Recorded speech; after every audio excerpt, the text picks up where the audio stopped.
Hey, welcome guys. In this video I have a treat for you guys as I'm going to be comparing an LG 4K OLED TV from the C9 series up against the Samsung QLED 8K TV from the Q900R series. Now before continuing any further, I do want to mention that you guys will not see what I see with my own eyes.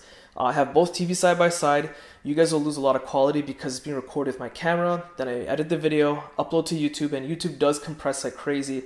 The other thing is chances of you guys watching this video on a QLED and OLED TV side by side anyway is really slim. So I will be showing you as much evidence as possible to prove the point without you guys being on site to see the TVs like I am. I'm going to be covering a few things, picture quality, which is the most important, sound sample from the speakers, as well as the body design, and of course very briefly on the smart functionality.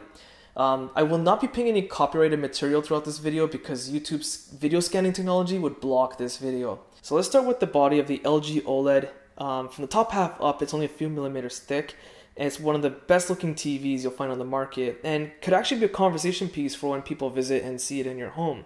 The one downer I find though is that the base is rather wide and very, very heavy. I think this is done on purpose to keep the TV from toppling over because of how thin it is, but just something to bear in mind. Over the back, there is a bracket you can lift up the plastic and feed cables through for cable management if you're not going to wall mount it. Samsung QLED TV on the other hand, I really like the base design. The stands are really thin, very minimalistic. I actually prefer it over the OLED design. The Samsung QLED is based on LCD LED technology, so it's surprisingly thin given the technology is based upon, but still significantly thicker than most of the body of the LG OLED. One unique thing about it is that it has a one connect wire at the back, so there's no HDMI or video ports on the body. Everything is connected through this one single wire, which then connects to the Samsung One Connect box, which is where you connect any video ports or USB devices. This is great for people that want to wall mount this TV, as it gives it very clean cable management.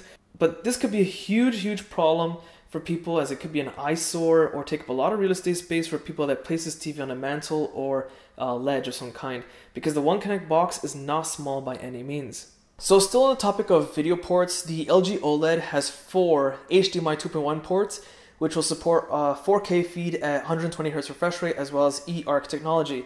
Unfortunately, the Samsung QLED only has a single HDMI 2.1 port, which is rather unfortunate. Both of them do sync variable refresh rate, but the other little advantage the QLED has here is that it does support FreeSync technology. So let's continue on with the sound test. The LG OLED advertises 40 watts on the box, which is a lot for a TV this thin, but the number of watts shouldn't really matter. However, in person its performance is amazing, like actually amazing, considering how thin it is. So let's take a sound sample at 50% volume from about 15 feet away. Breaking. It feels pretty sturdy thanks to the metallic finish and is a perfect media travel companion. The screen is gorgeous, with a resolution of 2560 by 60. Now the Samsung QLED advertises a whopping 60 watts RMS, but again, let's take a sound sample at the same conditions. It feels pretty sturdy thanks to the metallic finish and is a perfect media travel companion. The screen is gorgeous, with a resolution of 2560. So the clear winner here is the LG OLED, which is surprising because it has a much thinner body. Okay, so let's jump into what you guys want, and that's picture quality. Before continuing, I want to explain at a very high level how the technology works. So the Samsung QLED is based on LCD LED technology. It just basically has another film for that quantum technology on top of it. And that's more or less how it works in a nutshell. It basically has backlighting technology to turn on those pixels and show you what's going on in the picture itself.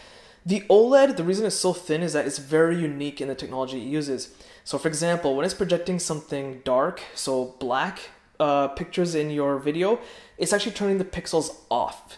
So you get a truly black color experience there. For viewing angles, the Samsung QLED does an amazing job considering it's a type of LED TV. Like, I have to really give it to Samsung, they did a phenomenal job here. However, the LG OLED takes the cake. In fact, the OLED has the best experience for viewing angles I've ever seen on any TV. So depending on your home setup, if you have people at a very bizarre angle and they can't see properly, OLED is the way to go. So a lot of people might think I'm exaggerating here, but if you really think about it, some of the top movies like the Dark Knight trilogy, Star Wars movies, murder mystery movie shows, a lot of stuff is actually filmed at night or in the dark. This is where the OLED really shines. And one great example most recently is the episode 3 of the final season of Game of Thrones with the battle with the Night King. So that episode was filmed a little too dark, and a lot of people complained about it because they have typically LCD or LED TVs in which it didn't look good. And this is where the QLED kind of has the same problem. Because it uses backlighting technology to present the picture, I noticed a lot of the colors in the dark were overlapping with one another and kind of blending. It made it harder to see what was happening, ironically, even though the picture was brighter. Because the LG OLED turns the black pixels completely off, I noticed that there was no overlapping of colors. Torches and fire pits didn't have like a halo glowing effect. It looked like as if you were there in real life. So despite the picture being darker on the LG OLED, it was clearer and easier to see. That was a great episode to watch on an OLED TV. Another thing I noticed is that the QLED kind of oversaturates colors a lot. Samsung does this with their cell phones, which I think is great, but I think it's a bad idea with their TVs because it ruins the effect of what directors really want to present to you in their film. So here you see some blue snow at night, which should be white, but the LG OLED presents it more natural colors while showing the snow white because that's the color it should be. This is another problem with low lighting scenery especially. You'll notice that colors don't look the way they should, whereas the LG OLED has a much natural tone. Even with some brighter scenery like this, the QLED will oversaturate, so blues will look more blue, greens will look more green, whereas here you have a kind of a flatter tone. That's not to say it's bad, it just means that the LG OLED has a more natural looking picture. That's one of the reasons I actually filming myself a little bit dark throughout these scenes, because I want you guys to see the TVs more than myself. Another thing that's unique to Samsung panels for the QLED series is that they're incredibly bright. This is good and bad. It's good if you have a window like literally next to your TV and every day after work you want to relax, sunlight is coming right onto it and just glaring on your TV all the time, which is very rare. It's bad because it's one of the brightest TVs you can get on the market right now. So if you sit too close, it's actually pretty bad for your eyes because it gets too bright. The LG OLED will have a much natural lighting tone. It's not as overly bright, it's just the perfect sweet spot. That's why in this video I'm dark right now, because I wanted to focus the lighting more on the TVs for your guys' reference. Hopefully you guys can see it. The LG OLED, a lot of people will complain that OLED TVs can't be seen well in good lighting conditions, which is 100% false. Because right now I have fantastic lighting condition and the TV is perfectly clear and amazingly sharp. If you don't want to take my word for it, go to a TV shop and you'll notice that if they have an OLED display, they're never going to have it pitch black. They're always going to have it brightly lit to show you how thin and beautiful the design of the TV is. So just go to the shop and take my word for it that way. So when it comes to refresh rate, these are some of the best displays I've ever seen on the market. They're so buttery smooth, I love them. A lot of people that are not used to the technology will think they look like the picture's moving in fast forward mode. They're not. They're looking closer to how they would in real life. I don't notice much problems with soap opera effect. I just find that these TVs do a splendid job with the refresh rate. However, having them side by side is the only way I could tell that the Samsung QLED is slightly smoother in picture than the LG OLED. It's really hard to tell, but yes, I can see it. So before diving any further, I do want to mention that both TVs do look phenomenal. The picture quality is stunning and amazing, but we're diving in very deep just now. Both of them do support HDR. The LG OLED supports Dolby Vision as well, whereas the Samsung QLED does not support Dolby Vision. Instead, it does support HDR10+. So diving into a very deep picture quality test, over on the top I have a simple picture. It has some very fine lines presented on both televisions that's quite difficult to see with the human eye. Now, using a digital microscope on both televisions, I zoomed in even more and got a real sample of what the quality looks like. On the LG OLED, you're noticing some very fine crisp detail. On the Samsung QLED though, it's quite the opposite. You're noticing kind of a blocky pattern. It's not able to show as a crisp detail as the LG OLED can, which is rather concerning for the Samsung QLED because when it comes down to contrast modulation, which is the international standard for rating the quality of a TV set, I don't think the Samsung QLED really is a true 8K display if it's kind of displaying a blocky pattern. If I then switch to a picture sample test, the OLED has some pixelated spots, but that is expected since it has a lower resolution than the 8K, which, well, totally makes sense. But what's strange here is that on the Samsung 8K QLED, despite it having a much higher resolution than the 4K OLED, I'm still noticing some mosquito net pattern happening here on random spots, which should not happen. That is rather strange of the QLED to do that. One concern people have is with burn-in on the OLED display, because it is more susceptible to burn-in than the QLED would. The QLED is going to have a very tough time to get any burn-in. It's pretty resistant to it. So if you're a gamer that plays like 24 hours non-stop, no joke, and you have a game HUD with a menu or something that's always static and in the corner, it could cause a burn-in issue. Although I should argue that I don't think it's that easy to get a burn-in into the picture, because a lot of cell phones use OLED technology and they have the notification time and the battery status in the top corner, and people use their cell phone for hours and hours non-stop. They don't usually get a burn-in that easily. Okay, so switching over to the LG side of things, if I press the home button on the remote, you get the navigation bar at the bottom. It's very fast, smooth, fluid. There's a lot of app selection to download. I noticed that the colors, they kind of pop out, which is great. It gives it a bit of a fun vibe. If you do highlight over certain apps, it will give you a preview. You can jump into that content immediately or just open up the app itself. Overall, the interface is just incredibly clean and fast. I also just want to mention, if you plug in a USB stick directly into the TV, I noticed that it does support the more common file formats. So that would be H.264 compression with MKV or MP4 file formats. It performed pretty well, so very pleased that the built-in media player is not bad. And in terms of searching, I love the Magic Wand remote. You guys can see kind of floating around. That's actually controlled by the remote itself. It's very, very accurate. It's very fast. It's great for navigation when you're typing in something or just going through the menus quickly. It's extremely fast compared to hitting left, right, up, and down. And also the voice search in general just seems to be better on this TV. So let me demonstrate something. City at night. Oh.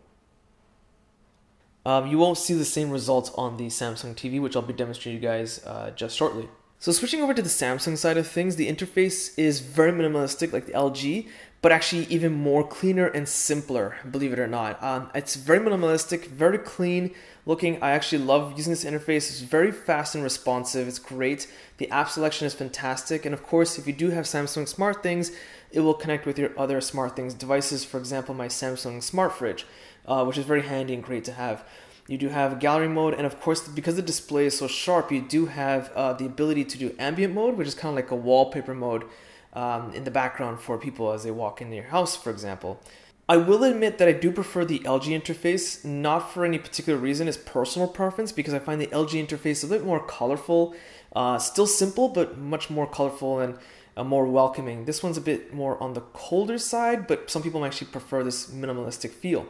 Again, same thing, it does support H.264, MKV, and MP4 file formats pretty well. One annoying thing, of course, is that when you're doing a voice search in an app like YouTube, for example, you have to click the microphone icon here, but then hold the microphone icon on the remote as well as you speak, and it's not even that accurate. So for example, I'm going to click enter, then the microphone button on the remote, and then say the command. City at night. As you can see, the voice search is pretty awful. I've tried City at night various times in my testing. LG gets it every time. Samsung TV struggles horribly with this command. So I'd like to go over some of the AI capabilities built into each TV. Now for the LG OLED, we have Google Assistant, which is actually pre-installed and built into the TV. We also have Amazon Alexa, which you can install as an app. So by simply pressing the correct dedicated button on the remote, you can activate either AI assistant that you want, and both work amazing. Here's a sample.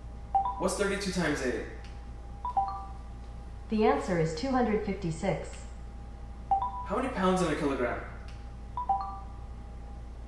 To convert from kilogram to pounds, multiply the mass value by... Open YouTube.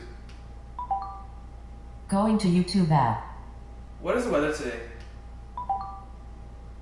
Today in Brampton, there will be showers with a forecasted high of 18 and a low of 14 degrees Celsius. Turn on the dining room lights. Okay, turning on 5 lights. What's 32 times 8? 32 times 8 is 256. How many pounds in a kilogram? 1 kilogram is about 2 pounds 3 ounces. Open YouTube. Here's what I found. Okay. What's the weather today? Right now in Mississauga, it's 17 degrees Celsius with cloudy skies. Over on the Samsung side of things, we have the AI assistant, which is Bixby, which is also found on Samsung cell phones, which is a bad thing because it can't answer simple questions. Sometimes it randomly stops listening to what I'm trying to ask it, and sometimes it interrupts itself in the middle of an answer. So let's take a sample. What's 32 times 8? I didn't understand that. How many pounds in a kilogram? I didn't understand that. How many pounds in a kilogram? How many pounds in a kilogram? Why don't we check it on the web browser? Let's take a look.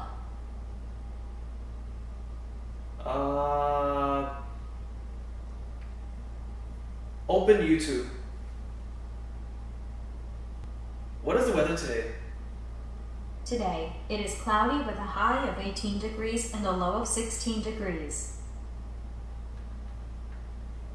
It looks like there is some rain for at least 5. Okay. So that's the end of this video. As you can see, for the most part, the LG OLED has a lot more strengths compared to the Samsung QLED.